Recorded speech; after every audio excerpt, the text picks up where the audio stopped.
Masechet Shabbat, on va étudier Bezrat Hashem, le Daf Kaf Tet. On commence à la troisième ligne, Rava Amar. La Gemara, elle avait expliqué dans le Daf d'avant l'explication de Rav Ada bar Rava au sujet de la marloquette entre Rabbi Eliezer et Rabbi Akiva qu'on a vu dans la Mishnah, au sujet d'un morceau d'habit qui a été plié pour en faire une mèche. Il y a une marloquette, est-ce qu'on peut l'utiliser? Il y a une marloquette à deux sujets. Est-ce qu'on peut l'utiliser pour allumer les bougies de Shabbat? Et deuxième marloquette, est-ce que ce morceau d'habit qui a été plié pour en faire une mèche mais qu'on n'a pas encore allumé, est-ce que il est apte à recevoir la Touma ou bien il perd déjà? Est-ce qu'il a déjà perdu son statut d'habit et donc il sera plus apte à recevoir la Touma ou pas? Et Rav Ada bar Rava avait expliqué ces marloquettes, et là Rava il va expliquer autrement. Rava Amar, Rava il dit Aïnou Ta'ama de Rabbi Eliezer, c'est ça la raison de Rabbi Eliezer qui a interdit donc d'utiliser ce morceau d'habit pour allumer les bougies de Shabbat. Les filles, chez El Madlikim, parce qu'on ne peut pas allumer les bougies de Shabbat, le ptila she'ena mechourechet, avec une mèche qui n'a pas été brûlée, velo besmartutin she'ena mechourechin, ni avec un morceau d'habit, un morceau de tissu, she'ena mechourechin, qui n'a pas été brûlé parce que ça brûle pas bien. Il faut, pour préparer la mèche, il faut d'abord la brûler un peu, comme ça, après elle peut bien brûler, mais si on n'a pas préparé cette mèche en la brûlant un peu, alors là, ça va pas bien brûler et c'est pas bien d'allumer les bougies on peut pas allumer les bougies de Shabbat avec. Comme ça, Rava il explique la raison de Rabbi Eliezer, donc dans notre Mishnah, qui interdit de s'en servir pour les nérodes de Shabbat. Et la Gemara, elle avait ramené une braïta dans le daf d'avant, et elle va la ramener ici aussi pour l'expliquer. Et là, Hadetane Rav Yosef, ce que Rav Yosef il avait entendu de ses rabbanim, Shalosh al Shalosh metzumtamot lema ilcheta, qu'il avait ramené une braïta qui, au sujet de notre Mishnah, qui nous disait Shalosh al Shalosh metzumtamot. Un habit, on parle d'un habit de 3 doigts sur 3 doigts, metzumtamot pile. Pas plus. Lema ilcheta, pourquoi à quel sujet il nous a dit cette halakha? La Gemara a dit cette halakha n'a pas été dit au sujet de Shabbat, elle a été aussi dite au sujet de Touma, donc le deuxième sujet de notre Mishnah, l'Inyan Touma, au sujet de la Touma d'Etnan, parce qu'on a vu dans une Mishnah, Shalosh al Shalosh chez Amrou, quand on a dit qu'un habit, un morceau de tissu qui faisait 3 doigts sur 3 doigts, déjà il est apte, puisqu'il est apte à s'en servir pour un pauvre, pour rapiécer ses habits, alors là, il a le statut d'habit et il est apte à recevoir la Touma. Et donc là, quand on a dit 3 sur 3, Chutz minamlal, on parle de 3 sur 3, à part le petit morceau, le millimètre qu'il faut pour plier en fait l'habit, pour le coudre, pour lui faire un petit tourlet, pour ne pas que l'habit il ait des morceaux de fil qui sortent de cette pièce d'habit. Divrei Rabbi Shimon, ça va de Rabbi Shimon. Mais Chachamim omrim, Chachamim ils disent Shalosh al Shalosh mechouvanot, quand on dit 3 sur 3, c'est 3 sur 3 piles. Même s'il n'y a pas un peu plus de quoi plier l'habit, quand même, que quand on va plier l'habit, il fera moins que 3 sur 3, quand même, puisque le morceau de tissu lui-même, il fait 3 sur 3, ça suffit déjà pour être apte à recevoir la Touma. Et donc c'est ça ce qu'on a dit quand Rav Yosef il nous amène une braïta et il nous dit de ses rabbanim que Shalosh al Shalosh metzum tamot, on parle de 3 sur 3 piles, il vient nous dire en fait que la halakha elle est comme Chachamim, qu'il faut 3 sur 3 piles, dès qu'il y a 3 sur 3 piles, même si quand on va le coudre, il y aura un peu moins, parce qu'il faut faire un ourlet, quand même, ce morceau de tissu est apte à recevoir la Touma. La Gemara dans le daf d'avant, elle avait ramené un sujet, le sujet de Nolad. Nolad, c'est un objet qui n'avait pas d'utilisation, et pendant Yom Tov, lui est né une nouvelle utilisation. Est-ce qu'il reste muktzeh ou pas? Nolad, donc il lui est né tant qu'il n'avait pas d'utilisation, il était muktzeh. S'il lui est né une utilisation pendant Yom Tov, est-ce que il cesse d'être muktzeh ou pas? Ça c'est une marloquette entre Rabbi Yehuda et Rabbi Shimon, et là la Gemara va nous ramener des halachot à ce sujet. Amar Rabbi Yehuda, Amar Rabbi Yehuda, il dit le nom de Rav. Masikin bekelim, ven masikin beshivre kelim.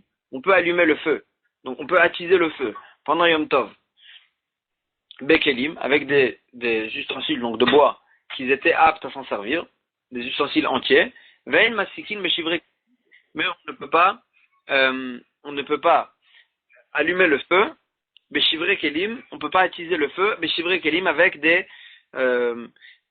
ustensiles qui étaient cassés, qui se sont cassés pendant Yom Tov, parce que c'est vrai qu'avant, ils avaient une utilisation, mais puisque pendant Yom Tov, maintenant, leur est née une nouvelle utilisation pour qu'on peut maintenant les utiliser, du fait qu'ils se sont cassés, on peut les utiliser pour le feu, c'est Nolad, et là, on ne peut pas s'en servir pour le feu, d'ivré Rabbi Yehuda, c'est d'après Rabbi Yehuda. Rabbi Shimon, il dit, même si c'est une nouvelle utilisation qui lui est née pendant Yom Tov, on peut s'en servir pendant Yom Tov, on peut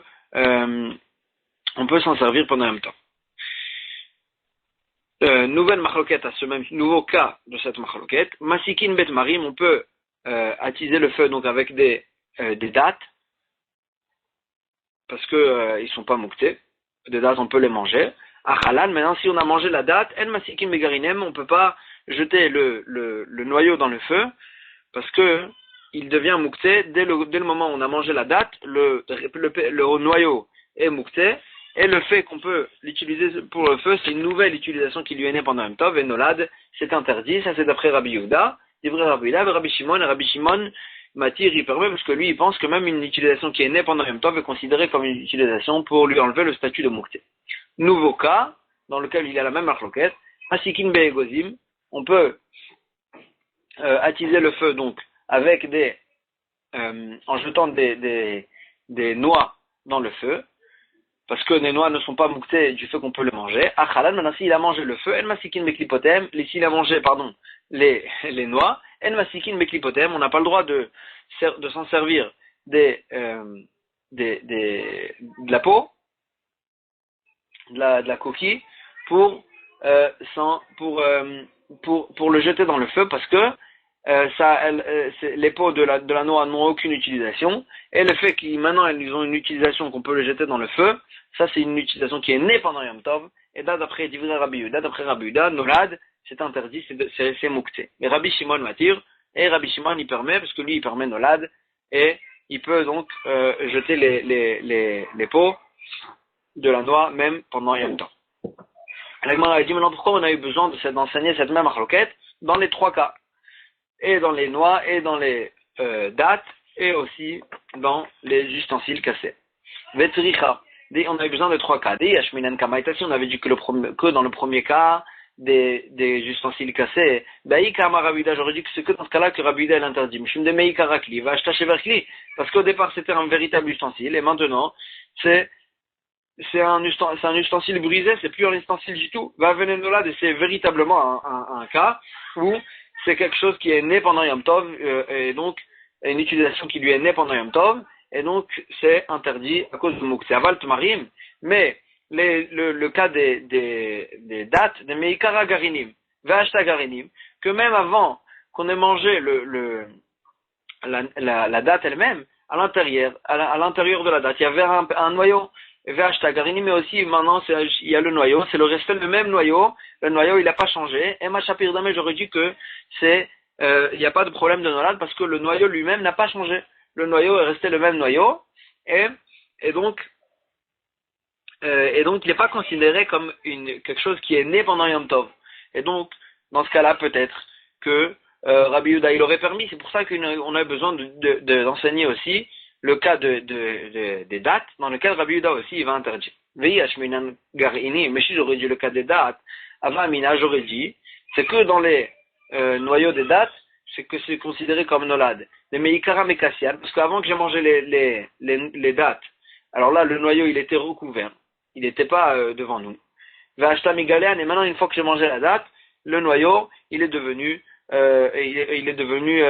il a été découvert. Et donc, c'est considéré comme nolad, comme quelque chose qui est né de nouveau. Aval klipe et gozim, mais la peau des noix, des meikara migalou, vashta migalou, avant que j'ai mangé la noix, ils étaient découverts. Maintenant, ici, ils sont découverts, donc ils n'ont rien changé. Donc, Emma Shapir Damé, j'aurais dit que peut-être qu'il n'y a pas de problème de nolad parce que c'est resté les mêmes, ils sont pas nés de nouveau. C'est pour ça que Rabbi Yehuda, il a besoin de nous enseigner que même dans ce cas-là, c'est interdit parce que ils ont changé c'est vrai qu'avant, et c'est vrai que c'est les mêmes peaux, mais avant c'était la peau des noix, maintenant c'est une peau qui sert à rien, et donc l'utilisation est née pendant Yom Tov, et c'est interdit aussi d'après Rabbi Yehuda. Veha de Rav, la Gemara a dit ce que Rabbi Yehuda il a dit au nom de Rav, ces trois cas-là de Machloket. Là, Rav, il n'a pas dit ça explicitement, et là, Michlala Itmar, mais on a appris ça, Rav Yehuda, il a appris ça, il a déduit ça de Rav. D'où il a déduit ça? De Rav, il y avait une histoire où Rav Achal Tamre, il a mangé des dattes pendant Chol, Veshada Kashiata Lebuchia, et il a jeté le noyau dans le feu. Pendant Chol, c'était un jour de Chol normal. Amarle Rabbi Chia qui était là-bas, il a dit à Rav, Bar Parté, le fils des géants, des grands, Kenegdo Beyom Tov Asur. La même chose que ce que tu as fait maintenant pendant Yom Tov, ça serait Asur. Parce que le noyau des dattes, comme ce qu'on a dit, c'est nolad, on n'a pas le droit de le jeter dans le feu. Et donc de là, Rav Yehuda, il était devant cette scène, et il a déduit que Rav, il a été d'accord avec Rabbi Chia, et effectivement, il pensait que même ça, c'est interdit pendant Yom Tov, de le jeter dans le feu, le noyau des dattes. Agmara, il a quand même un safek qui blaminé, ou qui blaminé. Est-ce que Bémet, Rav, il a déduit, est-ce que Rav, il a été d'accord avec ce qu'il lui a dit Rabbi Chia ou pas? Agmara, elle essaye de prouver. Tashma vient et explique, de Chiata Rav le Bavel, quand Rav il est arrivé à Bavel, Achal Tamri, il a mangé donc des dattes pendant Yom Tov, Veshada Kashiata Lechevata, il a effectivement jeté encore une fois le noyau, Lecheviata, pardon, devant les animaux, pour qu'ils le mangent. Et donc, ça veut dire qu'il s'en est servi, et il pensait que c'était pas mouktsé.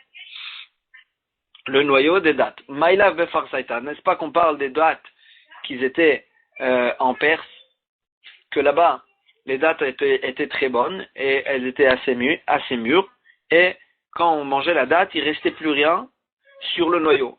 Et donc, il n'y avait plus rien à manger sur le noyau, et quand même, on voit que Rav, il a permis de s'en servir pour les animaux. Et donc, Velo Kibla, ça veut dire qu'il n'était pas d'accord avec ce qu'il a dit Rabbi Chia, que c'était interdit à cause de Nolad. Donc, on voit d'ici qu'il n'a pas été d'accord. Agma, elle dit, l'eau, tu peux pas prouver d'ici. Be'armayata, on parle des dates araméennes, que là, ils n'étaient pas très mûrs, et même quand on mangeait la date, il restait encore de quoi manger sur le noyau.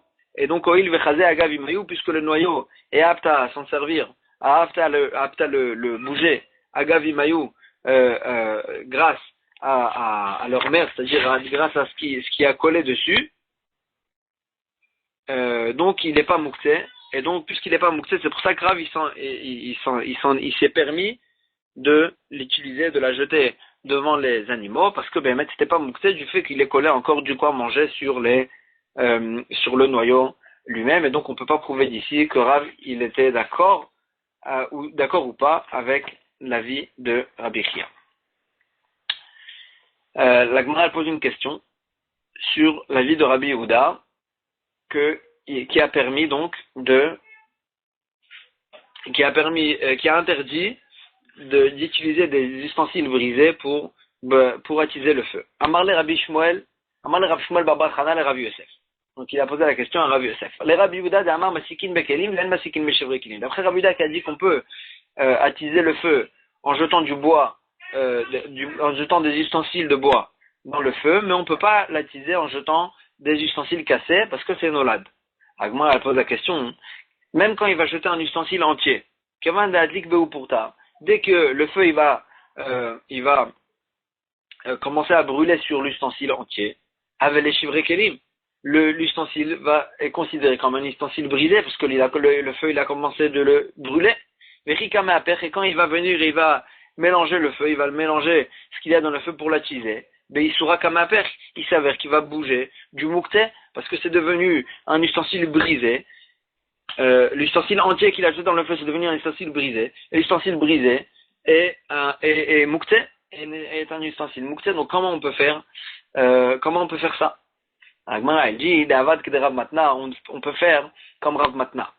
D'Amar Rav Matna, parce que Rav Matna, il a dit au nom de Rav, Et Tim Shenashru Mina Dekel la Tanour Beyom Tov. Si on avait un four, donc un feu allumé pendant Yom Tov, et au-dessus du feu, il y avait donc un palmier, et il y a des petits morceaux de bois qui sont tombés dans le four pendant Yom Tov.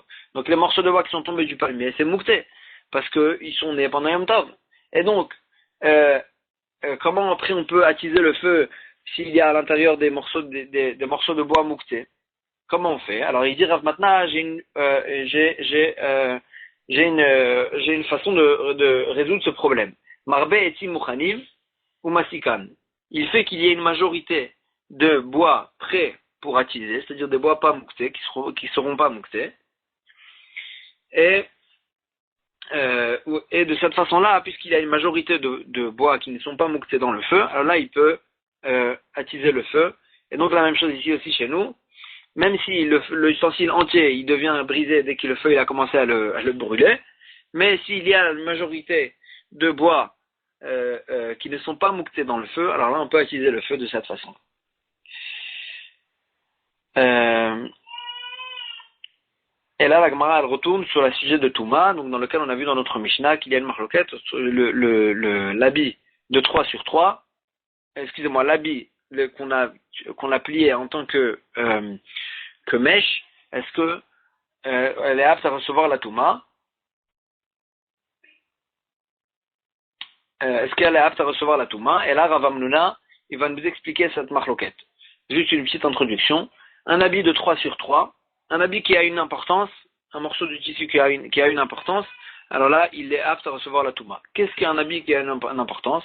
Alors là, un habit de 3 sur 3, un habit de 3 sur 3, 3 doigts sur 3 doigts, puisqu'un pauvre, il peut s'en servir pour rapiécer son habit, alors là, il a une importance, et il a une importance d'habit, et il est apte à recevoir la Touma. Pour un riche, qu'est-ce qui a une importance? Un morceau de tissu qui fait 3 tfachim sur 3 tfachim, 3 points sur 3 points, donc c'est beaucoup plus grand. C'est que dans ce cas-là, que ça a une importance et qui est apte à recevoir la Touma. Maintenant, un habit, un morceau donc qui est apte à un pauvre et qui n'est pas apte à un riche, alors là, si on l'a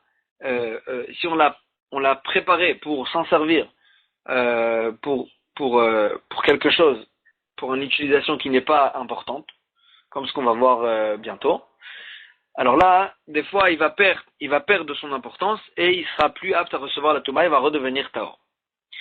Et donc Rav Hamnuna va dire que c'est de ça qu'on parle dans notre Mishnah, et comme ça il dit Rav Hamnuna. Rav Hamnuna Amar.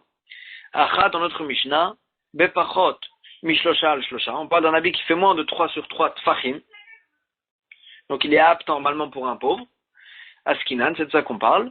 Ou Mikule Matloniot Chanukan, et ici qu'on parle d'une kula qu'ils ont fait sur les smartoutines, sur des tissus de chiffon, que c'est une utilisation qui est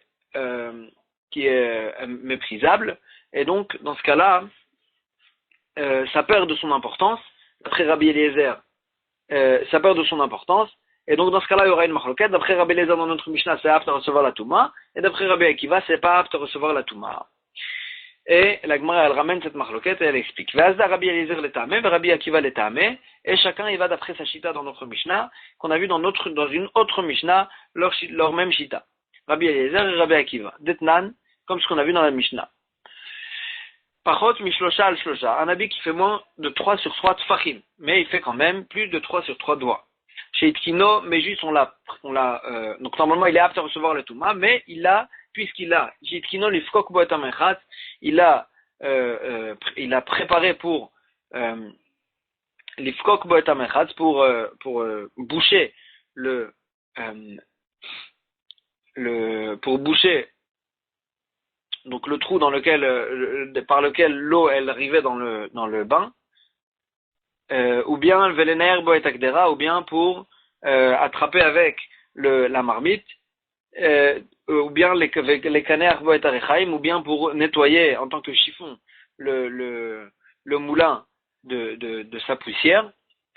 Et dans tous ces cas-là, c'est donc une utilisation méprisable.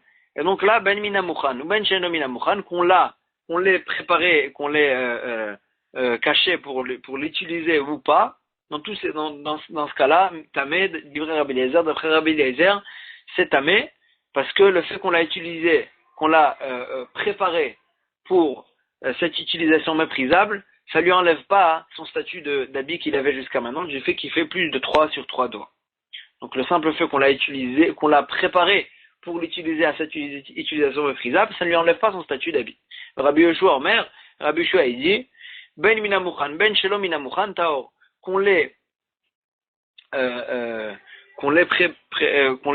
caché dans un coin pour l'utiliser ou bien ou pas, dans tous les cas, cet taor il a perdu dès le fait qu'on l'a préparé pour l'utiliser une utilisation méprisable, ça lui fait perdre son statut d'habit et il devient taor. Rabbi Akiva Omer, Rabbi Akiva il dit, il fait une différence, minamukhan tameh, shelom minamukhan taor.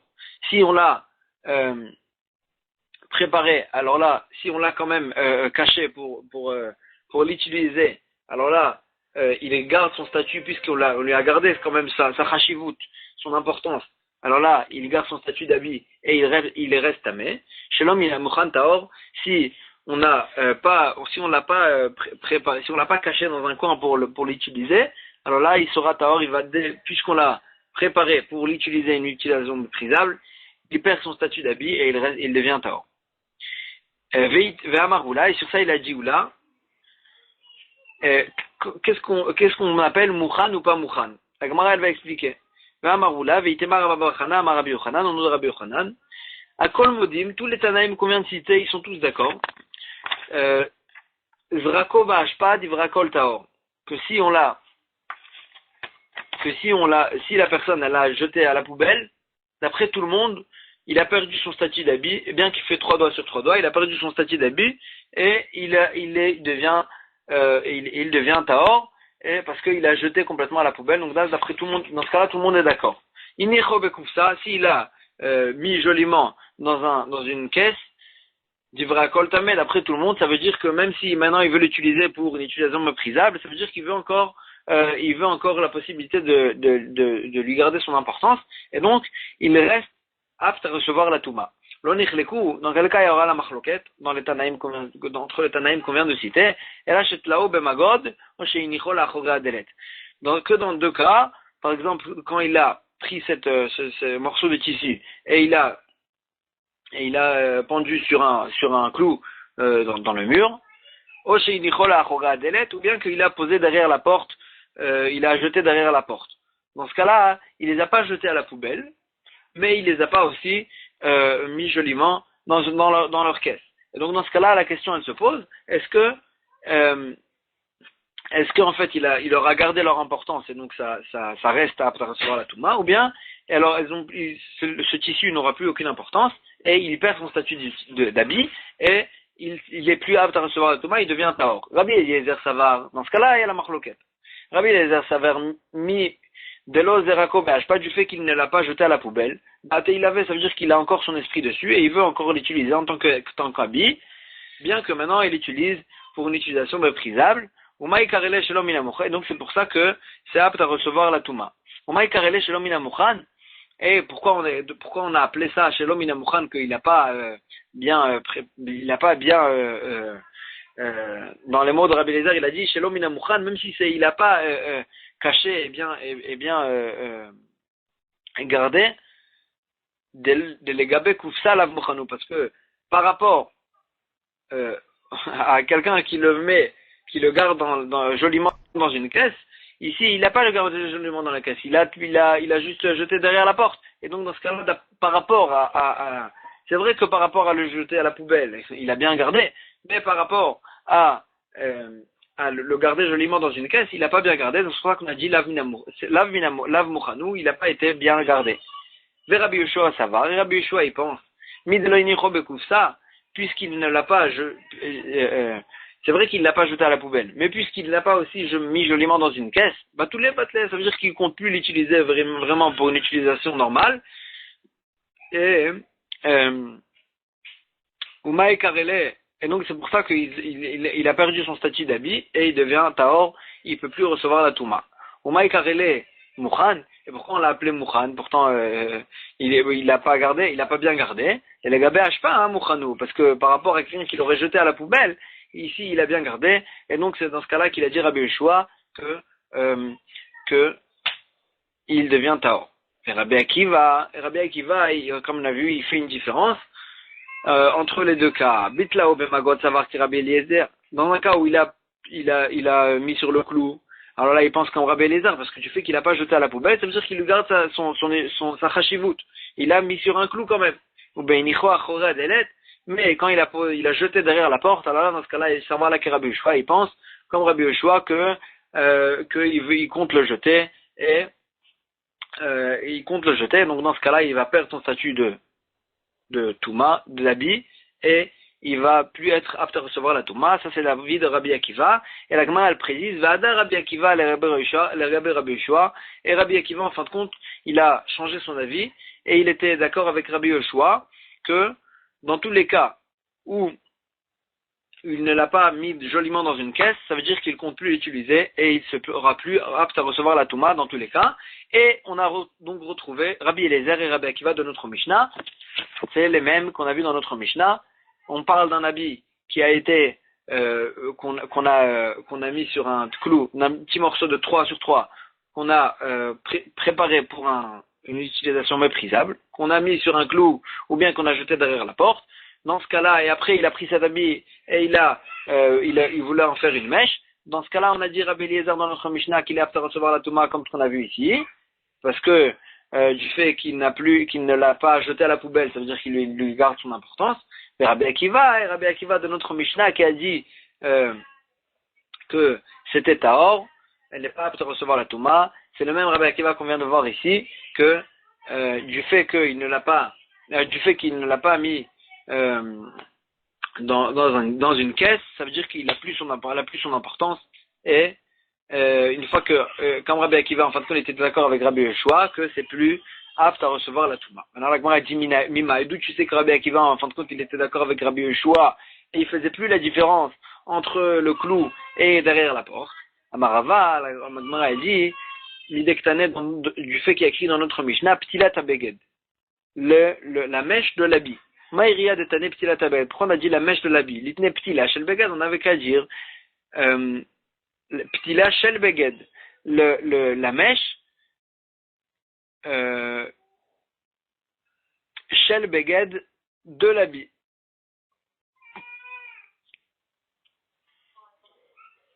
Quand on dit la mèche Ptila Shel Beged, quand on dit Ptila Shel Beged, ça veut dire qu'on parle d'une mèche qui a été faite d'un habit, pas la mèche d'un habit. Ptila Beged, ce qu'on a écrit dans notre Mishnah, c'est la mèche d'un habit. Ptila Shel Beged, qu'on n'a pas écrit, ça veut dire en fait Ptila Shel Beged, la mèche qui a été faite d'un habit. Et donc, si on n'a pas dit la mèche qui a été faite d'un habit, ça veut dire que on parle d'une mèche qui est maintenant un habit.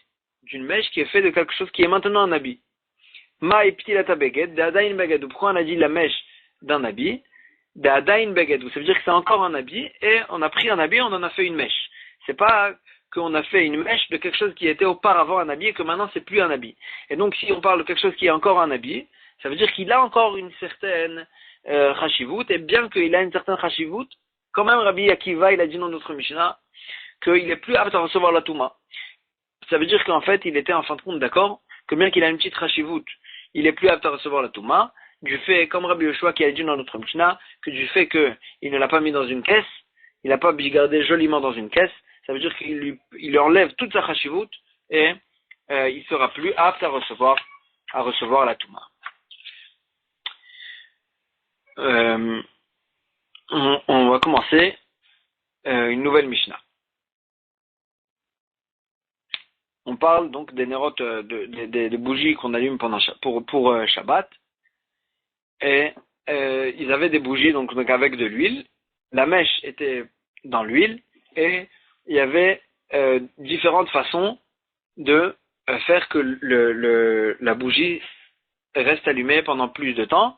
Il fallait en fait rajouter de l'huile. Maintenant, de quelle façon on pouvait rajouter de l'huile? Alors là, il y avait plusieurs façons il y avait plusieurs façons de rajouter de l'huile, et c'est ça qu'on va parler dans notre Mishnah. Qu'est-ce qui est permis, qu'est-ce qui est interdit? Loïko vadam shfofer etzel batzar, un homme, il ne pourra pas percer une coquille d'œuf. Veimalena shemen pour la remplir d'huile. Veitnena alpianer pour la mettre au-dessus donc du nerf qui va l'allumer pour Shabbat. Bishui shetem la tefet pour qu'en fait l'huile qui est dans la coquille d'œuf, elle coule doucement dans la bougie pour qu'il y ait plus d'huile dans la bougie pour que la bougie reste allumée pendant plus de temps pendant Shabbat. Et donc ça on n'aura pas le droit parce qu'on craint qu'en fait pendant Shabbat il va prendre un peu de l'huile qu'il y a dans la coquille d'œuf et de cette façon-là il va faire en fait que le feu reste allumé pendant moins de temps et ça s'appelle mechavé, ça s'appelle une personne qui éteint en fait le feu. Parce que le feu il va s'éteindre avant le moment où il était censé s'éteindre. Bah, filo ishel cheres, et même si il a fait en fait un ustensile d'argile pour le mettre au-dessus du feu, au-dessus de la bougie, pour mettre dessus de l'huile pour que ça s'allume plus de temps, même dans ce cas-là, que c'est un ustensile d'argile qui est sale et que la personne elle va pas s'en servir, elle va pas prendre de l'huile de cet ustensile qui est sale, quand même on n'a pas le droit de mettre dessus, parce que même dans ce cas-là on craint qu'il va quand même prendre l'huile. Rabbi Yehuda matir, et Rabbi Yehuda dans ces deux cas-là, il permet et il craint pas que la personne elle va prendre de l'huile et qu'elle va éteindre le feu avant son temps. Avalim chibra yotzer mitrila, mais si celui qui a fabriqué, mais si le fabricant a lui-même il a fait au-dessus de la bougie encore un petit ustensile pour mettre encore plus d'huile pour que la bougie reste allumée plus longtemps. Moutard, dans ce cas-là, c'est permis quand même de le remplir cet ustensile d'huile, mais parce que puisqu'il a été fabriqué que de cette façon-là, c'est considéré comme un seul ustensile, et donc il n'y a pas de rachage pendant Shabbat. C'est une bougie qui a plus de conteneurs d'huile, et donc il peut rester allumé plus longtemps. Dans ce cas-là, il n'y a pas de problème. Un homme, il n'aura pas le droit de remplir un bol d'huile, pour le poser à côté du nerf de la bougie. Et lui en fait qu'est-ce qu'il a fait? Il a pris l'autre côté de la mèche et il a posé à l'intérieur du bol plein d'huile pour que la mèche en fait elle puise l'huile du deuxième ustensile aussi. Dans ce cas-là aussi on n'aura pas le droit parce qu'on craint aussi que on va prendre l'huile du deuxième ustensile. Le Rabbi Yehuda matir, Rabbi Yehuda, il permet même dans ce cas-là, parce qu'il ne craint pas que la personne va prendre de l'huile. La Gemara a dit, donc on a trois cas. On a et le cas de la coquille d'œuf, et le cas d'argile, et le cas du deuxième bol complètement, que dans ces trois cas-là, Chachamim ils interdisent, Rabbi Yehuda il permet. Pourquoi on a besoin de ces trois cas-là? La Gemara nous explique. Vetricha, on a besoin de ces trois cas-là. On a dit le cas de la coquille. J'aurais dit que c'est que dans ce cas-là que Chachamim ils interdisent. Parce que puisque c'est pas quelque chose de dégoûtant, il va peut-être prendre un peu de l'huile de cette coquille, et donc il va en arriver à éteindre. Aval shel cheres, mais j'aurais dit que dans le cas de l'argile, des maïssa, que c'est un ustensile dégoûtant, et ma modèle où, peut-être que modèle le Rabbi Yehuda, peut-être que Chachamim, ils seront d'accord avec Rabbi Yehuda, qu'on ne craint pas qu'il va prendre de l'huile, et ce serait permis. C'est pour ça qu'on a dit aussi le cas de l'argile. Si on avait dit le cas de l'argile, Rabbi Yehuda, j'aurais dit que c'est que dans ce cas-là qu'il a dit que Rabbi Yehuda, il a interdit, parce que c'est dégoûtant. Et donc, que Rabbi Yehuda il a permis parce que c'est dégoûtant, il va pas arriver à prendre de l'huile de l'ustensile d'argile. Aval be'ayi, mais dans le cas de la coquille d'œuf, et Mamodelou le Rabbanan, peut-être que Rabbi Yehuda il est d'accord avec Chachamim, que c'est interdit parce que c'est peut-être qu'il va prendre de l'huile de la coquille.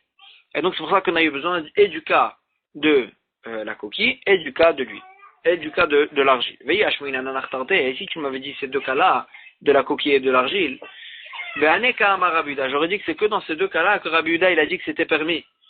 Mishum de l'homme ifsak, parce qu'il n'y a rien qui arrête entre la bougie et l'ustensile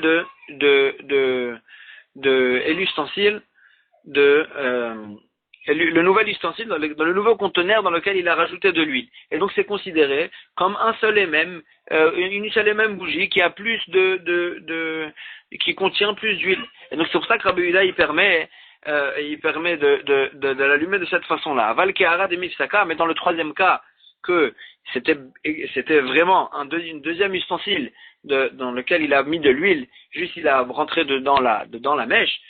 Emma Modelo le Rabbanan, peut-être que dans ce cas-là, c'est complètement un deuxième ustensile d'huile, peut-être qu'il sera d'accord avec Rachamim que dans ce cas-là, ce serait interdit. Parce que c'est un deuxième ustensile, peut-être que la personne il va s'en servir pour le prendre en fait et utiliser son huile. Et donc c'est pour ça qu'on avait besoin de dire que même dans ce cas-là, le troisième cas, Rabbi Yehuda, il va permettre. Si on avait dit que le troisième cas, j'aurais dit, c'est que dans ce cas-là que Rachamim ils interdisaient. Parce que c'est vraiment un deuxième ustensile.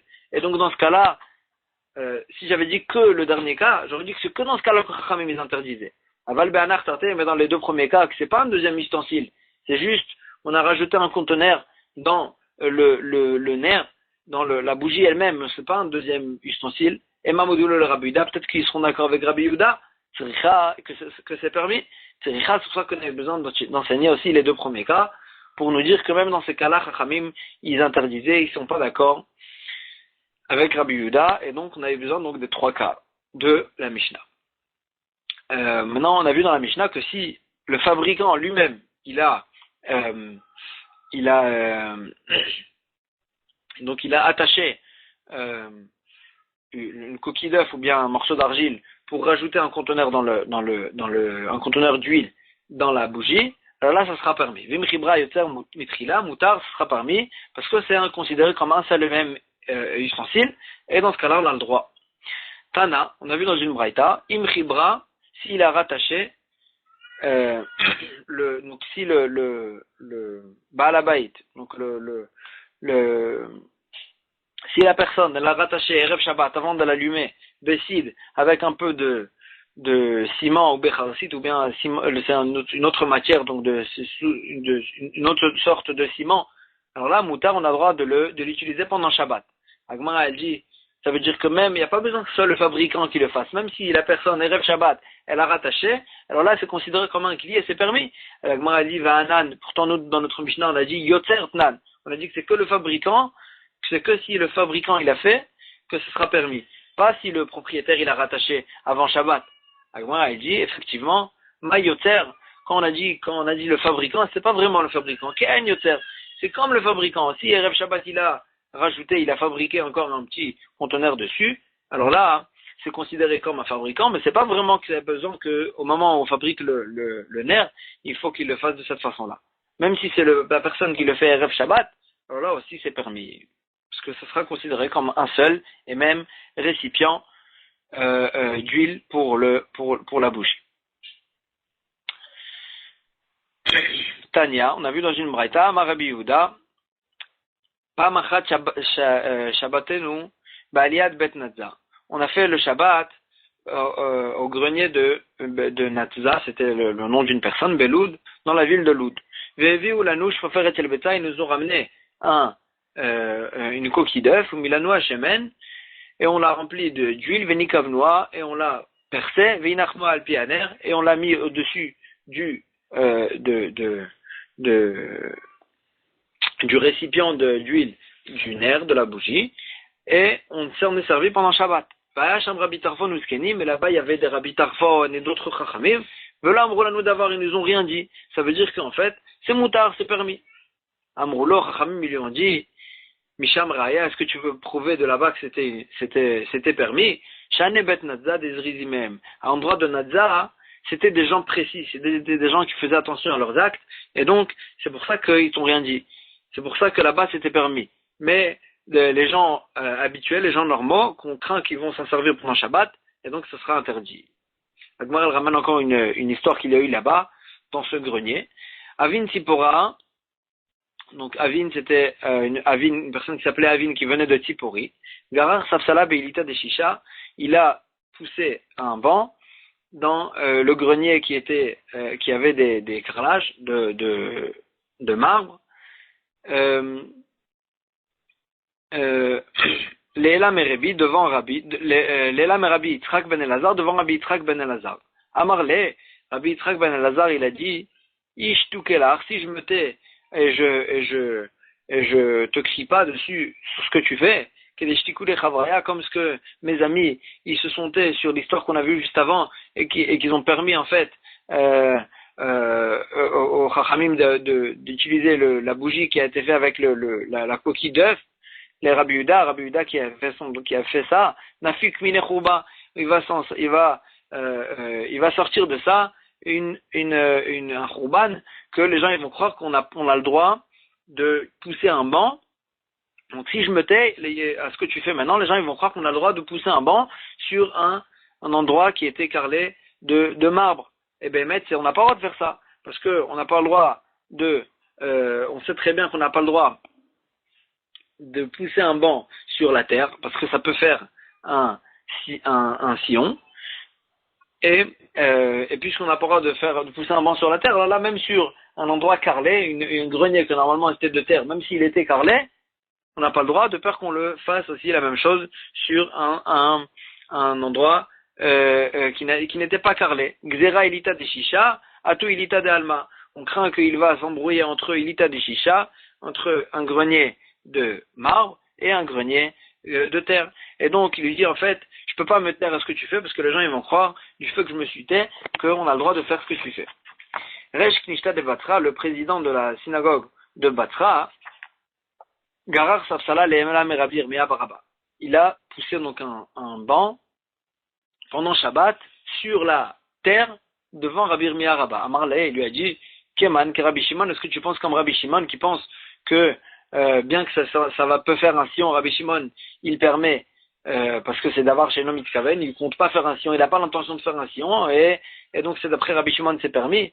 Il lui dit, Emar Damar Rabbi Shimon, tout ce que Rabbi Shimon il a permis, Begdolim, c'est que dans un banc lourd, qu'on ne peut pas le ramasser. Donc ça, Rabbi Shimon, il a dit qu'on avait le droit de le pousser. Delo Efshar, parce qu'on ne peut pas le porter. Bektanim, Miyamar, est-ce que Rabbi Shimon, il a permis aussi dans des petits bancs qu'on peut aussi les porter? Comme ça, il lui a dit. Donc il pensait en fait, Rabbi Yirmiyah Rabba, il pensait que tout ce que Rabbi Shimon, il a permis, c'est que dans un banc lourd. Mais dans un petit banc, qu'on peut le ramasser, qu'on peut le porter, Rabbi Shimon, il a interdit. Au Pliga de Oula, la Gemara, il dit, il n'est pas d'accord avec Oula. Damar Oula, il disait que non. Bien au contraire, Machloket Bektanim, toute la Machloket entre Rabbi Yehuda et Rabbi Shimon, est-ce qu'on a le droit de pousser un banc pendant Shabbat? C'est que sur un petit banc, que là, d'après Rabbi Shimon, on a le droit de le pousser. Et d'après Rabbi Yehuda, on n'a pas le droit. Aval Bekdolim, mais dans un banc lourd, qu'il va, effectivement, c'est presque sûr qu'il va, mais dans un banc lourd, les divra à kol moutar d'après tout le monde, puisqu'il est lourd et qu'on ne peut pas le porter, d'après tout le monde, on a le droit de le pousser. Comme ça, Oula, il pensait. Donc, bien au contraire de Rabbi Yirmiyah Rabba. Rabbi Yirmiyah Rabba, il pensait que toute la machloquette, c'est que dans un banc lourd, et Oula, il disait bien au contraire, toute la machloquette, c'est que dans un banc, un petit banc. Métiv Rabbi Yosef, il objecte. Rabbi Shimon Omer, Rabbi Shimon, il dit, Gorer Adam, Mita Kisev et Safsal, Obilvat Shelo Yitkaven la Asot Charit. Un homme, il peut bouger, il peut tirer, pousser un lit, une chaise et un banc, sauf il faut juste qu'il n'ait pas l'intention de faire un sion. Comme ça, Rabbi Shimon il dit. Et Rabbi Yehuda, il n'est pas d'accord. Rabbi Yehuda, il dit, Rabbi Yehuda, il interdit. En tous les cas, Ktane, on voit que Mefourash, de quoi il parle et d'un lit, et d'une chaise et d'un banc. Ktane Gdolim. Ktane Ktanim, c'est-à-dire qu'il y a des choses lourdes, qui est comme un lit, et il y a aussi des choses petites, comme une chaise, et quand même on voit que dans les deux cas, il y a la machloket, le kachal et tarvayou, ça marche pas ni comme Oula, ni comme Rabbi Yirmiyah Baraba, que chacun il disait que la machloket elle était ou dans le grand ou dans le petit. Mais ici on voit que la machloket elle était et dans le grand et dans le petit. Agmara elle dit, Oula metaret et tarmeh, Rabbi Yirmiyah Rabba metaret et tarmeh. Chacun il va expliquer cette Mishnah d'après son avis. Oula metaret et tarmeh, ou d'après Oula que la machloket elle était que dans de petits ustensiles. Il va expliquer Mita Doumia de Kissé. On parle d'un lit qui ressemblait à une chaise, ça veut dire un petit lit. Un lit léger. Dans ce cas-là, c'est dans ce cas-là qu'il y avait la machloket. Rabbi Yirmiyah Rabba Metaret Tameh, Rabbi Yirmiyah Rabba aussi va expliquer d'après son avis Kissé Doumia de Mita. On parle d'une chaise qui ressemble à un lit. Une chaise qui était très lourde, et c'est que dans ce cas-là qu'il y aura la marloquette, mais dans de petits meubles, d'après tout le monde, d'après Rabbi Yirmiyah Rabbah, ça sera interdit parce qu'on peut les porter. Mais Tiv Rabbah il objecte sur Rabbi Yirmiyah Rabbah qu'en fait il avait fait une svara que puisqu'on peut s'en sortir et porter le petit meuble, alors là Rabbi Shimon il ne permettait pas. Agmara elle dit, il objecte comme ça. Mochreksut, on sait très bien qu'il y a un interdit de Shatnez, de habiller un habit qui était fait de lin et de laine. Maintenant, quelqu'un qui vendait des habits qui étaient faits de Shatnez. Alors là, Mochreksut, donc ils vendaient des habits. Mochrin Kedarkan, ils peuvent vendre ces habits-là aussi, comme ce qu'ils vendent des autres habits, c'est-à-dire ils avaient l'habitude en fait le vendeur il habillait l'habit qu'il voulait vendre pour montrer aux gens l'habit au marché. Et donc puisque en fait il n'avait pas juste il faut pas qu'il ait l'intention dans les jours chauds de se garder de la chaleur grâce à l'habit et dans les jours de pluie de se garder grâce à l'habit de la pluie. Et donc s'il n'a pas l'intention d'utiliser l'habit en tant qu'habit, juste il veut le montrer aux gens l'habit, dans ce cas-là il a le droit de s'en servir. La Mishnah elle dit Vatnuim, et les gens qui étaient Machmirim, alors là ils faisaient pas toutes ces choses-là, ils habillaient pas l'habit même quand ils voulaient juste les montrer. Mafshinim bemakel achorem, juste ils étendaient l'habit sur un bâton derrière eux et ils montraient de cette façon-là au marché les gens. Ils montraient de cette façon-là l'habit aux gens au marché et sans rentrer dans ce problème-là. Agmara elle dit et ici que toute personne elle peut montrer l'habit à tout le monde comme les tznuim, comme les gens qui s'étaient machmirim sur un bâton des chiktanim damé, et ça ressemble au cas en fait où chez nous ou à un petit meuble on peut le porter et quand même on voit que s'il n'a pas l'intention de s'en servir en tant qu'habit, Rabbi Shimon il permet les katrila de l'habiller. Il permet au vendeur de l'habiller, bien qu'il a une autre possibilité. Et donc ici aussi, on voit bien, et donc ici c'est une question sur une objection sur l'avis de Rabbi Yirmiyah Rabbah, que chez nous il pensait que même Rabbi Shimon qui permettait, donc quand on n'avait pas l'intention, si quand même il a une autre possibilité et qu'il peut porter le meuble, dans ce cas-là Rabbi Shimon il ne va pas permettre. Donc, pourtant on a vu dans les habits que puisqu'il n'avait pas l'intention, alors là c'était permis même s'il avait la possibilité de montrer l'habit d'une autre façon. Donc c'est une objection sur Rabbi Yirmiyah Rabbah, et parce qu'on voit que Rabbi Shimon il permet dans tous les cas dès quand on n'a pas l'intention. Et la Gemara elle reste sur cette objection. On va s'arrêter ici pour aujourd'hui. Chazak.